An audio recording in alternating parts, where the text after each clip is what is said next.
Olá pessoal, o pessoal está chegando agora. Hoje vamos ter mais uma live.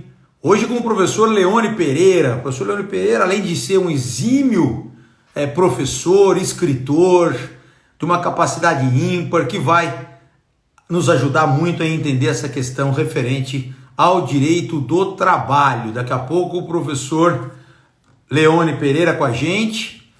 E tem muita coisa para a gente poder esclarecer hoje em relação aos temas voltados aqui ao direito do trabalho. Só aguardando o professor Leone, daqui a pouquinho ele já entra e a gente começa a discutir. Você que tiver alguma dúvida, alguma coisa relacionada ao aspecto do direito do trabalho, não hesite em participar aqui com a gente. O Dr. Leone explica com grande maestria. Já está chegando aqui o professor Leone. Estou na entrada dele aqui para a gente poder bater esse papo especial com o professor, que é um amigo querido já de longa data. Professor Leone, como é que vai? Boa noite, tudo bem? Boa noite a todos. É uma honra. Tudo bem? É uma satisfação muito grande. Tá tudo certo? Som, imagem, tá tudo bacana? Tudo legal.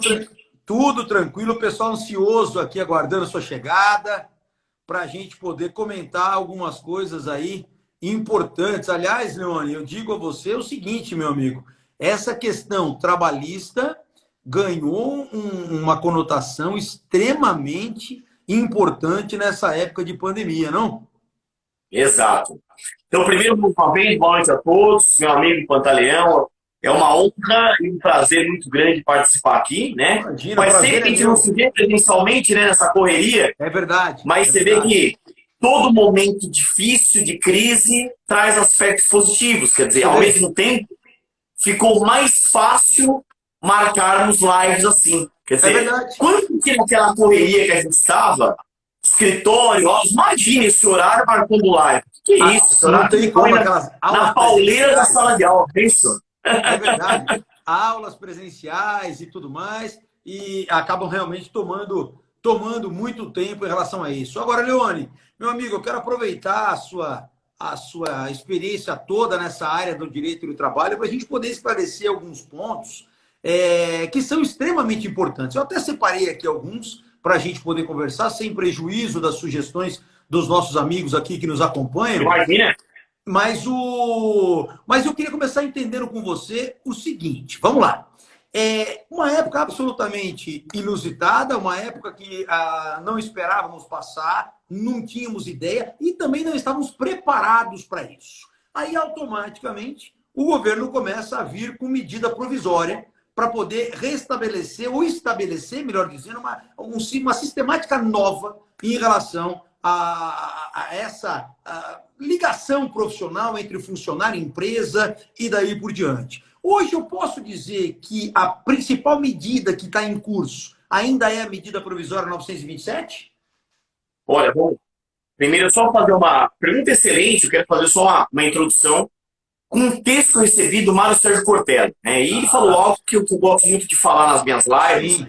É o seguinte: hoje é o momento em que todo mundo ataca pedra em todos. Poder executivo, legislativo, judiciário. Mas, meu amigo, não vou ser bem colocou. Quem esperava algo de tamanha magnitude quanto isso? Quer dizer, e a gente está verificando que muitas potências estão patinando no enfrentamento desse novo coronavírus. Os Estados Unidos, Reino Unido, e, curiosamente, outras nações tiraram de letra, como Portugal, por exemplo. Você vê que a gente já está acompanhando. Portugal já está na segunda etapa de liberação, quer dizer, a segunda etapa de retorno ao normal, vamos dizer assim. Verdade. Então, percebo, não dá para dizer, em nenhum momento eu estou defendendo nada, tá? Mas não dá para afirmar o que seria o melhor diante de tudo que estava acontecendo, né? Realmente, tudo começou com a Lei 13.979. Depois nós tivemos o decreto legislativo 6, que decretou o estado de calamidade pública, e aí as diversas medidas provisórias. Meu amigo, o que eu posso falar é que hoje nós temos um exemplo, felizmente ou infelizmente, didático do artigo 62 da Constituição Federal. Relevância e urgência dando aso à edição de medidas provisórias. Hoje eu destaco duas medidas provisórias. A 927 e a 936. Essas são realmente as duas mais importantes. Nós tivemos várias outras, naturalmente, mas a gente está também agora já numa segunda etapa. Né? A gente estava naquela etapa da edição das medidas provisórias e agora nós estamos com elas na prática. O outro ponto que eu destaco também, mas que envolve um pouco previdenciário, a questão do auxílio emergencial do Corona Voucher, que também é muito debatido e tudo mais, mas pensando no viés um pouco mais trabalhista, as MPs 927 e 936. Estou deixando para quem está nos acompanhando qual o objeto, o objetivo de cada uma delas. A MP 927 tem dois aspectos que destacam. O primeiro, o artigo 2º, traz um princípio novo, que é o princípio da prevalência do acordo individual sobre negociação coletiva, sobre legislação, respeitados os limites da Constituição. E o artigo 3º, que traz um rol exemplificativo de medidas trabalhistas para enfrentamento do novo coronavírus. Então, você encontra lá o teletrabalho, antecipação de férias individuais, concessão de férias coletivas, antecipação e aproveitamento de feriados. Tivemos hoje isso, né? Pelo menos aqui em São Paulo, o Bruno Pop do decreto, né? Que é um problemaço que nós temos aí para enfrentar. E a 936, eu destaco dois importantes pontos. A redução proporcional da jornada do salário com a suspensão temporária do contrato individual de trabalho. Então agora, amigo, a gente já está numa segunda etapa, porque as férias vão pensar juntos. Elas já venceram, já foram concedidas e o pessoal está voltando. Então a gente está agora nesse momento de enfrentamento dessa pandemia.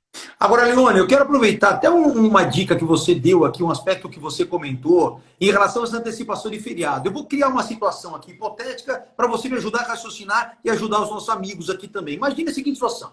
O feriado ele é municipal, ok? Pelo menos amanhã até sexta-feira, ou feriados municipais. Perfeito. As pessoas, na sua grande maioria, estão trabalhando em home office. Eu quero trazer para você a seguinte situação. Imagine que o escritório é o escritório que tem a sede em São Paulo. O indivíduo que trabalha nele está trabalhando em home office, ele trabalha em Osasco, por exemplo. Ele mora em Osasco. Tá? Então, o escritório em São Paulo, mas ele está desenvolvendo a atividade dele em Osasco, que ele mora lá e o home office é feito lá. Se ele trabalha amanhã, por exemplo, ele faz jus àquela remuneração diferenciada de estar trabalhando em feriado ou não, porque agora o local de trabalho temporário é em Osasco e Osasco não é feriado? Olha, Pantaleão, a pergunta é excelente e minha resposta vai ser frustrante. Né? É o que nós discutimos hoje. Realmente foi o assunto do dia, né?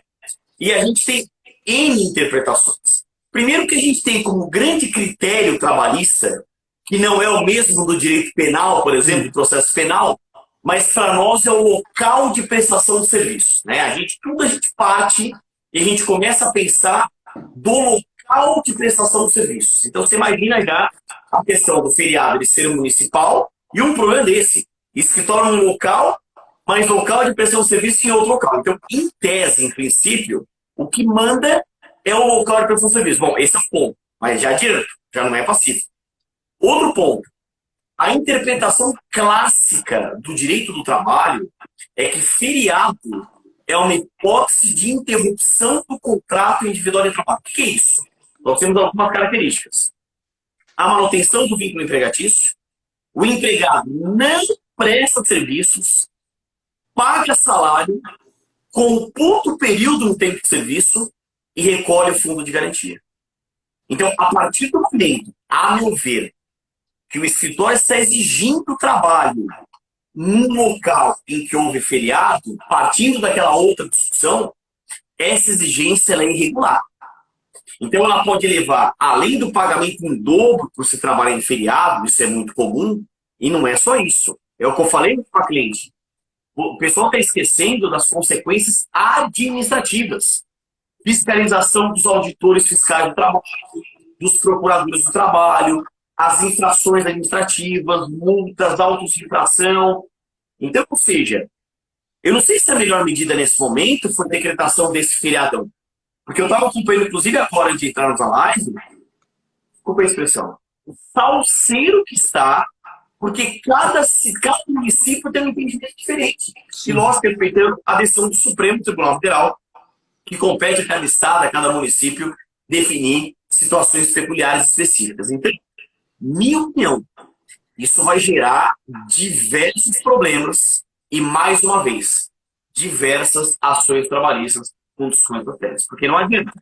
E outra, em nenhum momento, você lê o decreto que fala uma coisa disso, essa parte trabalhista, o decreto não é isso. Simplesmente tem que ter um feriado. E a gente tem os princípios protetores da área trabalhista, as interpretações mais favoráveis ao trabalhador, e de outra sorte você tem as medidas provisórias que ampliaram o poder do empregador. A resposta é polêmica. Já fala que assim, nos grupos que eu participo, eu já vi vários entendimentos, eu estou orientando os clientes com muita cautela. Tem que ter um cautela mesmo. No primeiro momento, optar pelo não trabalho mesmo. Agora, se trabalhar, partindo da premissa do risco que se corre. Ô, Leone, uma outra coisa, nós estamos falando de home office, essas coisas assim, atuais em relação ao desenvolvimento do trabalho. Qual é a diferença entre o teletrabalho e o home office? Para que a gente possa compreender esse assunto. Olha, esse é um outro tema problemático, né? Eu tenho entendimento que não necessariamente ele é pacífico, muito pelo contrário, mas o que eu entendo? Eu classifico, isso eu escrevi inclusive nos livros, o trabalho à distância como gênero. Então nós temos um trabalho à distância. Eu tenho o trabalho local e o trabalho à distância. O teletrabalho, ele é uma espécie de trabalho à distância que utiliza tecnologia. A partir do momento que eu trabalho à distância, que utiliza tecnologia, aí eu estou falando de teletrabalho, justamente pela presença de tecnologia. Agora, o home office, ele pode ou não ser teletrabalho. Não sei se estou sendo didático. Porque eu posso ter um home office e não utiliza tecnologia. O tema é tão complexo que a própria medida provisória 927 colocou tudo no mesmo saco. Quando você lê os dispositivos, lá fala teletrabalho, trabalho remoto, trabalho à distância. Porque nesse ponto, quem redigiu esse dispositivo sabe a polêmica que nós temos em relação à natureza jurídica. Mas o teletrabalho, até a luz do artigo 6º da CLT, 75B da CLT, e agora, medida provisória 927, é isso. É um exemplo de trabalho à distância que utiliza a tecnologia e agora, com prestação de serviço preponderantemente ou totalmente fora das dependências do empregador. Então, a MP 927 também fez um acerto, um ajuste. Hoje é possível um trabalho totalmente fora das dependências do empregador, o que não era possível. Antes era preponderantemente fora, agora totalmente fora. Mas há polêmica no enquadramento. E me fala uma coisa, qualquer trabalhador, qualquer empregado pode ser colocado em home office ou existe algumas características específicas de só determinadas funções? Como é que funciona isso? Olha, a reforma trabalhista, a Lei 13.467 de 2017, aliada à MP 927 agora, ampliaram em muito os poderes do empregador. Agora, muito mais. Agora, a MP 927, primeiro, em nenhum momento ela restringe para determinadas funções. Então, em tese, qualquer função poderia ser desenvolvida numa linha de teletrabalho. Além disso, antes, se houvesse uma alteração no contrato de trabalho de regime presencial para o teletrabalho, exigia-se a concordância do empregado. Agora, não mais. Agora, o empregador pode impor essa alteração. Ela pode ser unilateral na ida e na volta, apenas comunicando o empregado em 48 horas. Percebe como os poderes do empregador eles foram ampliados? Hoje não há que se falar. E outra, a MP deixa claro, independentemente de acordo individual, acordo coletivo e convenção coletiva. Pode ser por ato unilateral. Determinação do empregador. E então, pelo que eu estou entendendo, não é necessário a elaboração de um aditivo ao contrato de trabalho. Exato. A MP 927, essa é uma diferença. Ela dispensou o aditivo contratual. Se nós compararmos com a CLT, a reforma trabalhista, os artigos 75A a 75E, lá nós tínhamos a exigência do aditivo contratual. Tanto do presencial para o tele, quanto do tele para o presencial. Agora, lógico, o MP927 acabou dispensando. Não há necessidade mais do ativo contratual. Agora, eu estou recomendando para os meus clientes fazer escrito. Por quê? Se a gente está pensando numa pandemia da justiça do trabalho, com o número de ações, pelo menos eu tenho um documento escrito, é mais uma prova que pode se apresentar. Patarião, você é advogado militante, você sabe do que eu estou falando. O ônus da prova vai ser um grande problema na área trabalhista. E a gente vai acabar desenvolvendo muito o ônus da prova. Porque diversas perguntas, elas passam no processo pela questão do ônus da prova. Tanto distribuição estática quanto dinâmica, mas ainda assim pelo ônus da prova. Agora, Leone, me diga uma coisa. Falando em teletrabalho, falando em home office, enfim, qualquer uma dessas modalidades que você pontuou aqui para nós, me parece que fica muito clara a dificuldade do controle de jornada. Como é que é feito isso? Quer dizer, assim, nessa modalidade, especificamente, fica dispensado o controle de jornada? Não fica? Até o Magno pergunta exatamente isso na mesma hora que eu estou perguntando aqui. Ele está falando do controle de jornada. Como é que fica essa questão? Aliás, eu já vou aproveitar e vou me atrever a complementar, se você me permitir, só uma outra coisa. E a questão da hora extra também, nesse tipo de trabalho. Pronto. Perfeito. Eu entendo sobre esse aspecto que a medida provisória 927 escorregou. Deixa eu explicar por quê. A Lei 13.467 de 2017, a reforma trabalhista, ela deixou claro, lá no artigo 62, que é um artigo famoso da CLT, lá nós temos o rol dos empregados excluídos do controle da jornada.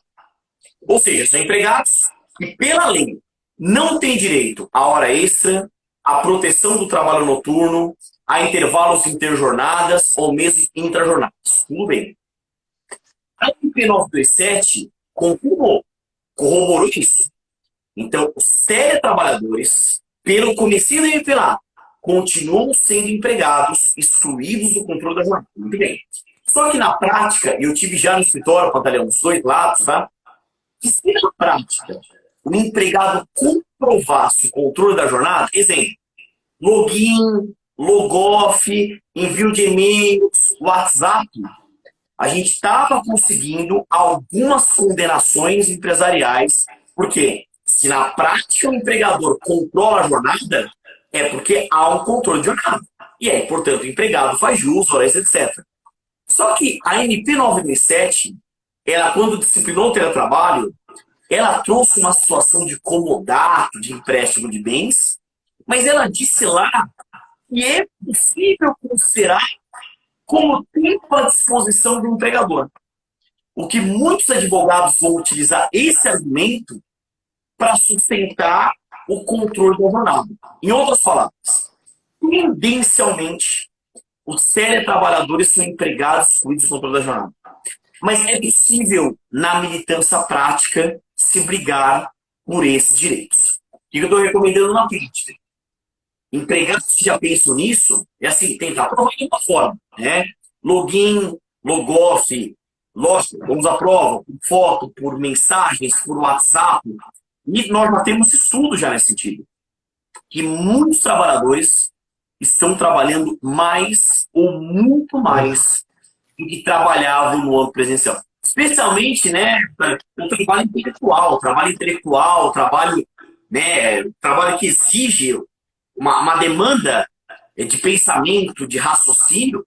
Não adianta. A gente não tem mais horário. Não sei se você está percebendo isso. Eu fiquei um pouco perdido no começo, mas logo depois que a gente entrou no eixo, eu não sei, o dia começa às 6, 7 da manhã, até 10, 11, meia-noite, está praticamente todos os dias dessa forma. Estou dando um exemplo da advocacia. Claro. Mas a gente está trabalhando demais. E você vê que está difícil, né? Porque está misturado o contato com a família, com os amigos, mas ao mesmo tempo, nós estamos trabalhando demais. O que, lógico, pensa, o que isso vai desaguar no Poder Judiciário em termos de discussão? Eu imagino que realmente vai ser uma demanda muito grande. Agora, ô Leone, quais são, por exemplo, os direitos, os benefícios que esse trabalhador que está em casa perde durante esse período? Vou dar um exemplo bobo, mas para facilitar exatamente aquilo que eu quero perguntar. O vale transporte, por exemplo. Quer dizer, além disso, o que mais que poderia atingir assim, de uma forma a minimizar os benefícios desse trabalhador? Olha, Panta, vamos lá. Eu vou começar com a parte mais fácil, entre aspas, que é o Vale Transporte. O Vale Transporte, além do Vale Transporte, que é a Lei 74/85, ela traz como requisito legal para a percepção do Vale Transporte a utilização do transporte público coletivo. Então, a partir do momento que eu não estou utilizando o transporte público, não faz sentido o Vale Transporte. Agora, outro detalhe mais complexo é o Vale Refeição.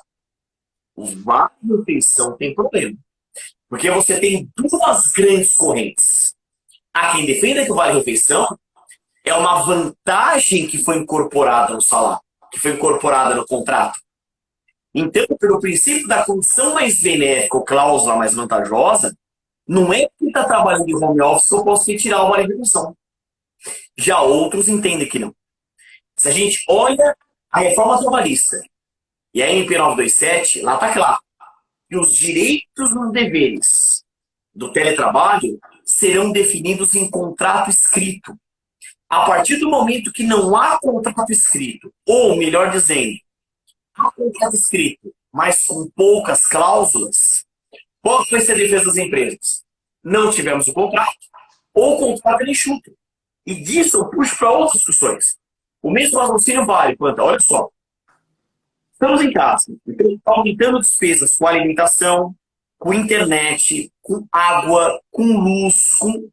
E outro ponto, o empregador é obrigado a fornecer tecnologia, computador, Eu ia te perguntar tablet, exatamente isso. celular.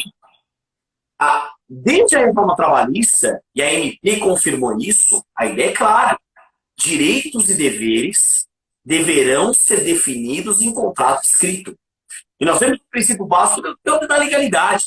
Se eu não tenho lei trazendo direitos e deveres, por que o empresário é obrigado a arcar com isso? Mas tem outros argumentos. Tem um princípio básico nosso, que é o princípio da alteridade, que está no artigo 2º caput da CLT, que é o empregador que assume os riscos de sua atividade econômica. Eu estou dando só para você entender. Claro. O debate, não existe resposta simples nesse momento. Todas as respostas dependem de vários entendimentos. Agora, eu, particularmente, eu adoto o entendimento que, não obstante o fato de ser injusto, a lei é clara. No teletrabalho, direitos e deveres são definidos em contrato escrito. Se eu não tenho esse contrato escrito, o empregador não tem essa obrigação. A MP, inclusive, trouxe a ideia do comodato do empréstimo. Se ela trouxe a possibilidade do empréstimo, qual é a conclusão que nós temos em hermenêutico exegese? É que não há uma obrigação patronal no sentido do fornecimento. Agora, Leone, nós que somos professores, a gente faz muito aquele exercício de antecipar a pergunta de aluno em sala de aula. E a gente Perfeito. já mais ou menos imagina. Então, agora eu me colocando aqui como seu aluno, literalmente. Vamos lá. Eu pergunto a você o seguinte: tudo bem, eu comecei a trabalhar em home office por conta dessa situação, calamidade, não se discute isso, mas isso está me aumentando o custo. Agora há pouco você se referiu a isso. Imagina o seguinte: eu consigo comprovar que a média de conta de luz da minha casa era X. A partir do home office eu fiquei X mais Y. Essa diferença pode ser exigida do empregador?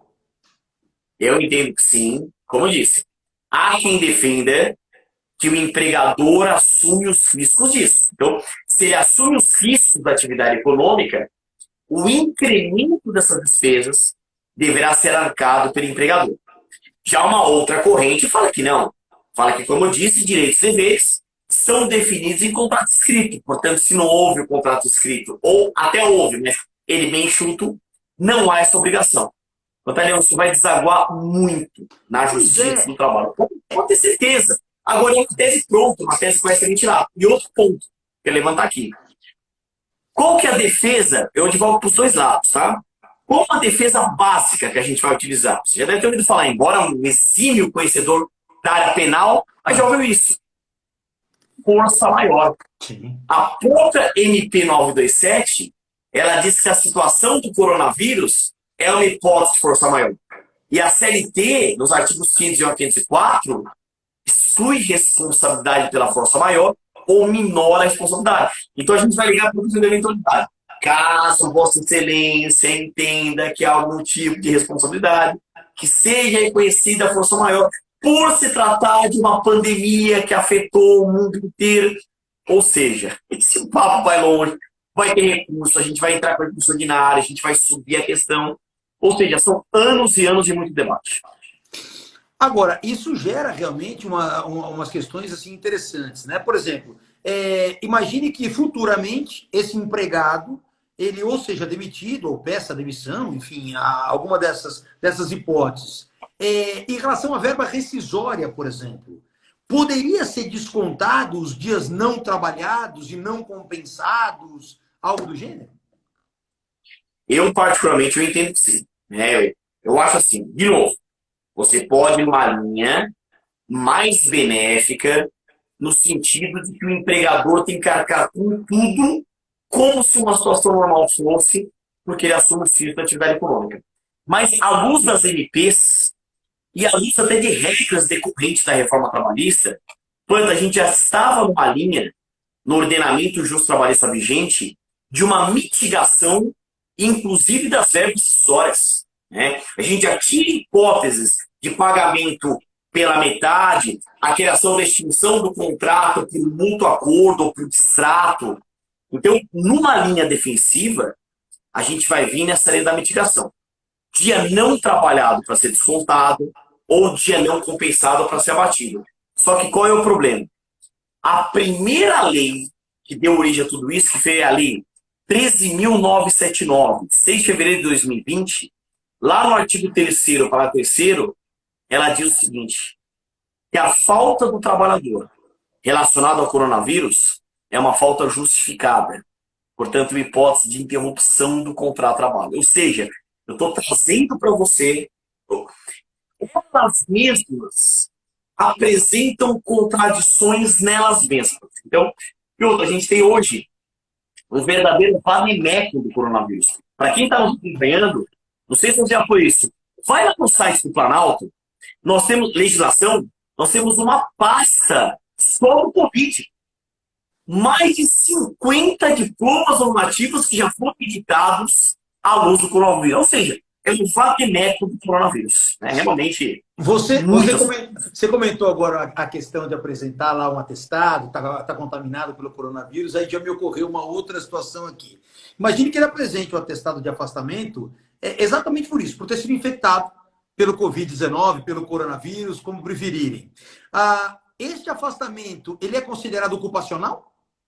Essa é um outro temaço, né? Inclusive, foi objeto de julgamento agora recente pelo Supremo Tribunal Federal, em várias ações diretas, né? E o próprio Supremo, ele suspendeu os efeitos de 2 artigos da MP 927, os artigos 29 e 31. O 31 mais fácil, o 31 ele mitigava a atuação dos auditores fiscais do trabalho nesse momento de pandemia. Agora, mais importante é o 29. Para quem nos assiste, preste atenção no que ele dizia. O artigo falava assim, a doença relacionada ao coronavírus não é doença ocupacional, viu? Salvo se houvesse comprovação do nexo causal. O que o Supremo fez? Ele simplesmente suspendeu os efeitos desse artigo. Em nenhum momento ele disse o contrário. Então a gente volta à legislação previdenciária. E o que vem prevalecendo, mas não é pacífico? Que por mais que eu possa ter essa doença caracterizada como doença ocupacional, isso não vai eximir o trabalhador segurado de fazer a comprovação do nexo causal.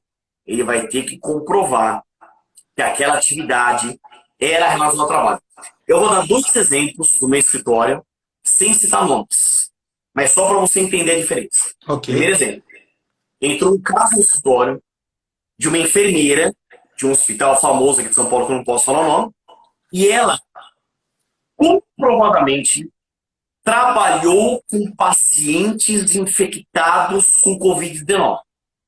Ela tinha um quadro asmático, mais de 50 anos, foi dispensada pelo hospital, uma semana depois saiu aí a comprovação que ela estava com coronavírus.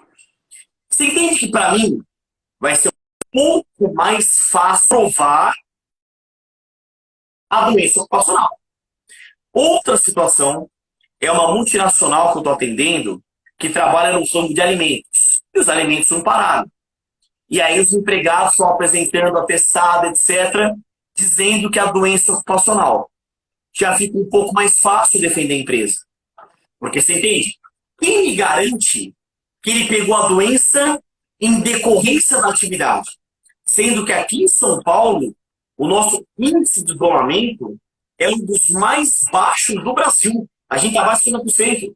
Pode ter pego isso jogando bola, até baile funk está sendo realizado aqui em São Paulo, ou eu estou mentindo? Não. Festas clandestinas. Diversos. Então, assim, diversos. quem me garante que a pessoa pegou? E outra, é uma pandemia, quando o mundo inteiro pegou.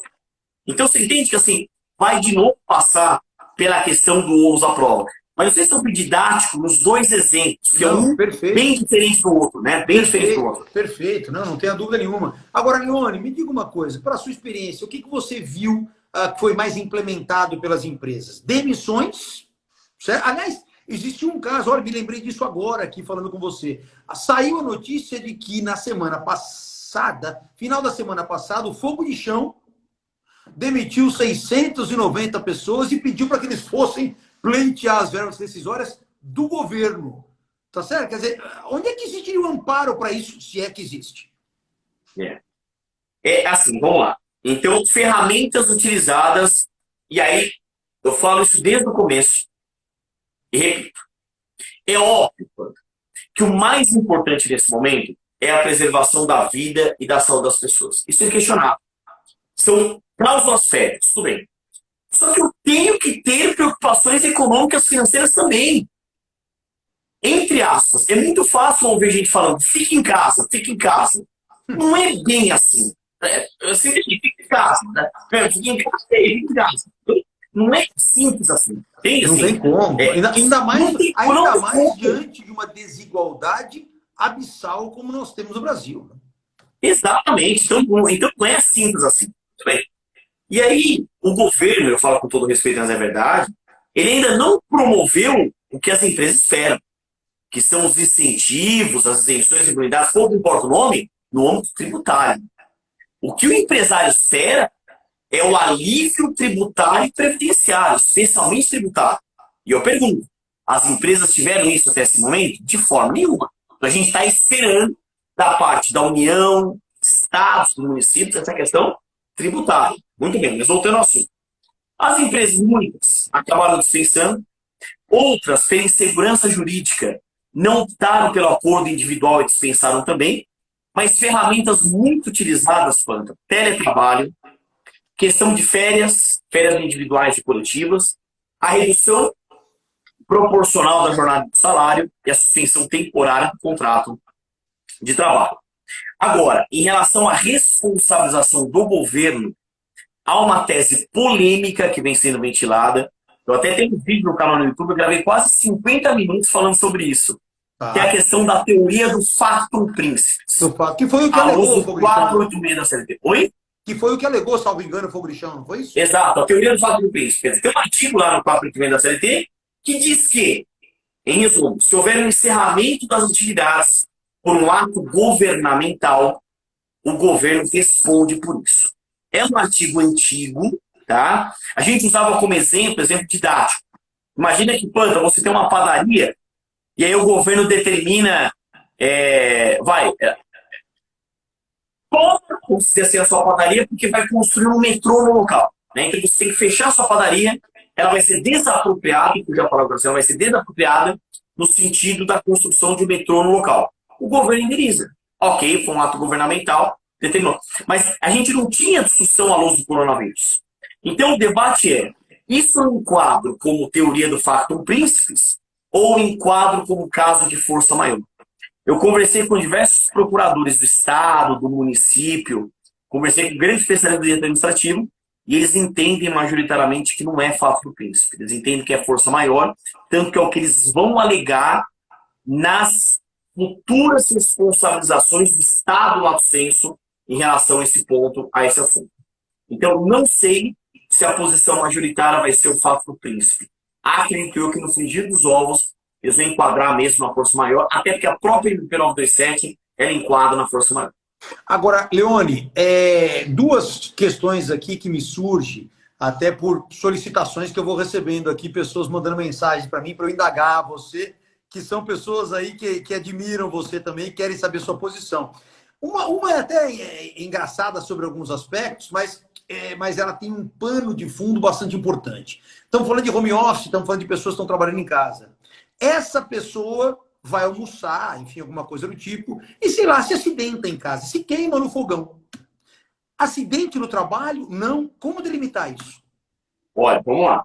Também é tema polêmico, mas agora nós temos uma atualização favorável ao trabalhador segurado. Nós tivemos no final do ano passado a medida provisória 905 do contrato individual de trabalho verde e amarelo.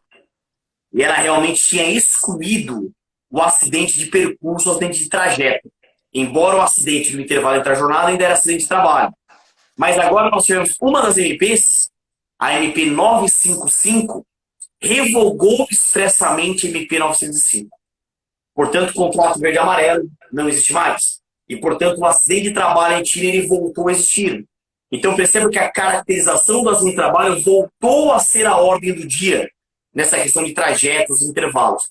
Então, portanto, hoje nós temos uma tendência maior de caracterização como acidente de trabalho à luz da legislação previdenciária, sem a vigência do contrato verde e amarelo, que a SMP tinha vários jabutis. Ela trazia o contrato verde e amarelo, mas também falava de outros temas trabalhistas, como, por exemplo, essa questão do acidente de trajeto de percurso. Voltou a ser acidente de trabalho. Agora, uma outra questão também que está sendo pontuada aqui, exatamente voltada à nossa área da advocacia, né?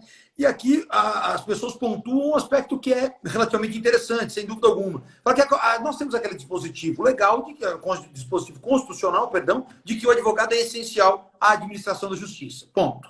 Ao mesmo tempo, a mesma Constituição fala que o Poder Judiciário não pode parar. E, de fato, não pode parar, porque está trabalhando remotamente, como a gente vem acompanhando. O escritório de advocacia, que, com base nessa premissa, exige a presença, inclusive física, dos advogados dentro das suas dependências. O poder público pode impedir isso? Não haveria aí uma colisão entre uma determinação constitucional e um decreto, de repente, municipal ou algo do tipo? Eu, particularmente, eu sou um grande defensor que a advocacia é uma atividade essencial e indispensável. Sem dúvida. Tanto, assim, para mim é zero de dúvida, né? O artigo 133 da Constituição não tem como, né? está expresso. Então, assim, para mim não há esse debate. É uma atividade indispensável, etc.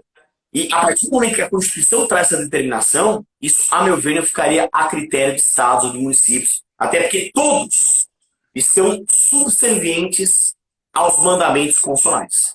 Então, acredito eu que nesse ponto a Constituição está sendo flagrantemente desrespeitada, porque a advocacia é sim uma atividade indispensável. Não menosprezando, tá? Vamos fazer um paralelo. Se discutiu isso e a contabilidade.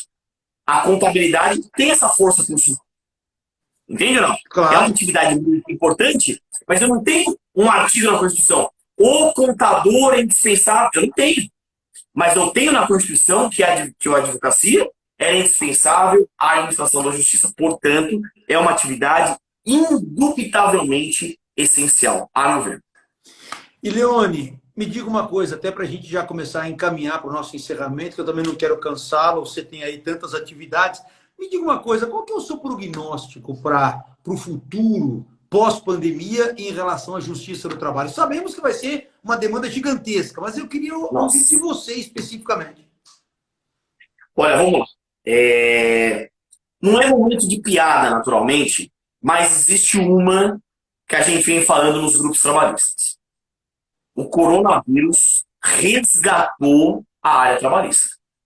É o Fênix, né? A gente ressurgiu das cinzas. A gente está discutindo, vamos falar a verdade, antes da pandemia, a extinção da Justiça do Trabalho, a unificação com a Justiça Federal, certo? Concurso tudo suspenso. Olha, a gente estava muito desanimado, militando na área trabalhista. Planta, agora, disparou. É exatamente o contrário. Vamos falar a verdade? Foi o ramo do direito mais debatido no mundo, claro, diante da pandemia. O mundo debateu a área trabalhista. Não tenha dúvida nenhuma. Nós estamos falando só no Brasil, de mais de 5 milhões de empregos que foram afetados imediatamente. Estamos falando de 600 mil empresas que encerraram as atividades, mais de 3 milhões de contratos entabulados à luz do MP. Consegue visualizar tudo isso desaguando no judiciário trabalhista? Claro. E a gente está falando, na minha concepção, 5, 10, 15 anos até mais de discussões e debates, aliados aos debates da reforma trabalhista que também já eram polêmicos.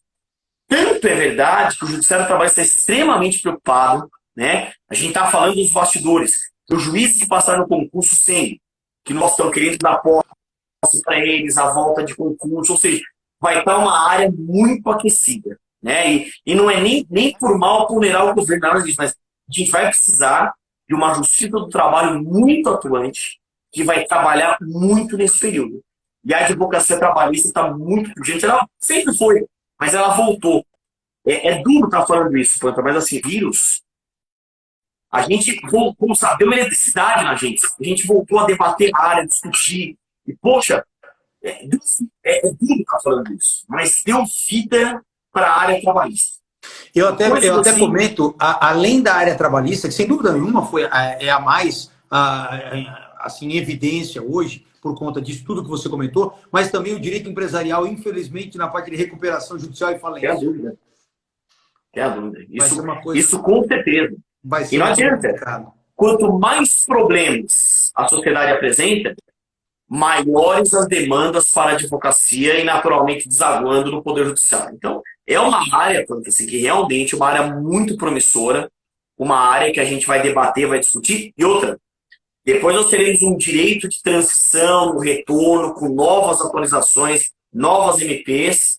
Essa live, em breve, vai estar desatualizada, porque muitas novidades surgirão, sem dúvida nenhuma. O que nos obrigará a fazer uma nova live, porque é sempre uma alegria poder rever você, aprender com todo esse seu conhecimento, temas tão atuais, porque de fato interessa a todos que somos empresários pequenos, médios, grandes, enfim, e também os trabalhadores, aqueles que estão do outro lado do contexto da relação trabalhista especificamente. Meu amigo, olha, eu quero te agradecer demais pelo carinho, por ter aceitado participar dessa live. Já fazia algum tempo que não nos encontrávamos pessoalmente. Eu vou sempre acompanhar você pelas redes sociais, né?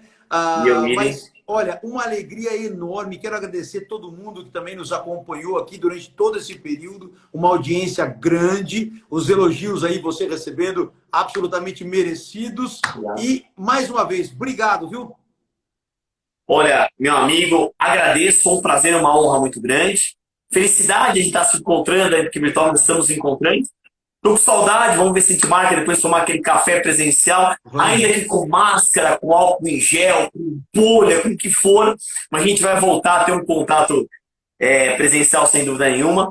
Agradeço a todos que nos acompanharam, já fica o convite para a próxima live, para a gente atualizar a live 2 depois com atualizações e novidades. E o que eu recomendo para todos, né? A gente está num momento muito difícil, né? Um momento que acho que todo mundo está fazendo inúmeras reflexões, né? de vida, de valores, ninguém esperava passar por que nós estamos passando, né?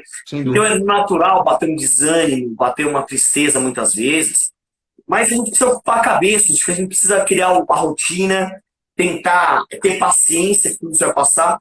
Notícias boas, quer dizer, a gente está olhando agora na televisão, a Europa voltando, poxa, quem não viu hoje, né? Portugal, Espanha, Itália, a própria... Então a gente olha a Europa e fala, poxa, a gente voltou. Existe vida pós-pandemia. Tem dado essa dúvida, quer dizer, esse negócio vai acabar com o planeta? O que é isso aí, né? Todo mundo acha que é um bicho de outro planeta. Não, existe vida pós-pandemia. Eu acho que é o momento agora que eu recomendo a todos de buscar conhecimento, de se atualizar, de estudar, porque para o bom profissional sempre há espaço no mercado. Eu acho que nunca nós tivemos tantas oportunidades de estudar, tantas lives ricas, tantos cursos oferecidos, YouTube, Google e curso, ou seja, aproveitar o momento, ocupar a cabeça e se qualificar. Eu acho que esse é o raciocínio, né? E nunca esquecer daquela máxima, né? Vai passar. Se Deus quiser, vai passar. Como eu tenho tatuado aqui, ó, Pensamento Opa, positivo e ânimo firme. sempre, É uma das minhas sempre. tatuagens. Aliás, é uma das suas frases principais nas redes sociais. Quem acompanha sabe É disso, verdade. né? É Meu verdade. amigo, prazer em Meu amigo, ver. Um grande obrigado, viu? abraço, obrigado a todos vocês e nos vemos na próxima, tá bom? Obrigado, boa noite. Até a Um próxima. abraço, Forte irmão. Tchau, abraço. tchau. Até Com Deus, mais. tchau, tchau.